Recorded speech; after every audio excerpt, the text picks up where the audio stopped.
Yeah. Sabi nila mahirap daw kapag malayo, kapag bihira.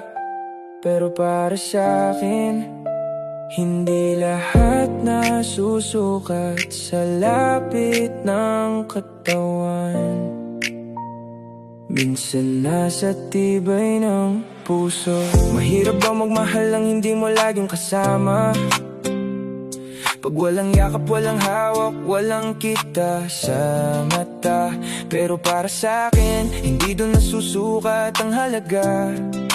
Kasi may pag-ibig na buo kahit malayo ang isa't isa. Hindi man tayo palaging magkatabi sa daan, hindi ibig sabihin nun humihina ang nararamdaman. Kasi ang tunay na samahan, hindi lang sa physical, nasa tibay ng tiwala. Kahit malayo, tahimik ang paligid. May mga gabing sabik, may mga umagang kulang, may mga oras na gusto lang kita agad masilayan. Pero sa bawat lungkot, pinipili kitang unawain.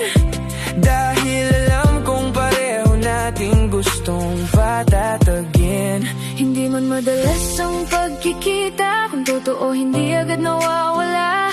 Kahit gaano pa kalayo, ikaw pa rin ang pinipili ko. Hindi hadlang ang distansya kung ang puso ay totoo.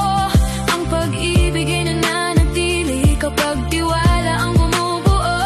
Hindi hadlang ang paglayo kung may pag-unawa tayo sa tamang puso, tamang tao. Kahit malayo, hindi magbabago. Hindi lahat ng malayo ay malamig na rin. Hindi lahat ng tahimik ay wala ng damdamin. Minsan kailangan lang ng pasensya at pangunawa para sa pag-ibig na hindi kayang sirain ng problema. Sa bawat araw na hindi kita kapiling, mas lalo kong pinapahalagahan ang bawat lambing. Na kahit sa tawag lang, kahit sa mensahe lang, ramdam kong buo pa rin ang ating samahan. Kasi ang totoo, hindi naman sa dalas ng kita nabubuhay ang pag-ibig at pag-asa, kundi sa tiwalang kahit anong layo ang pagitan.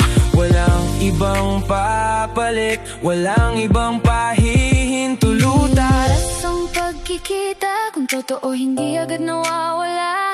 Kahit gaano pa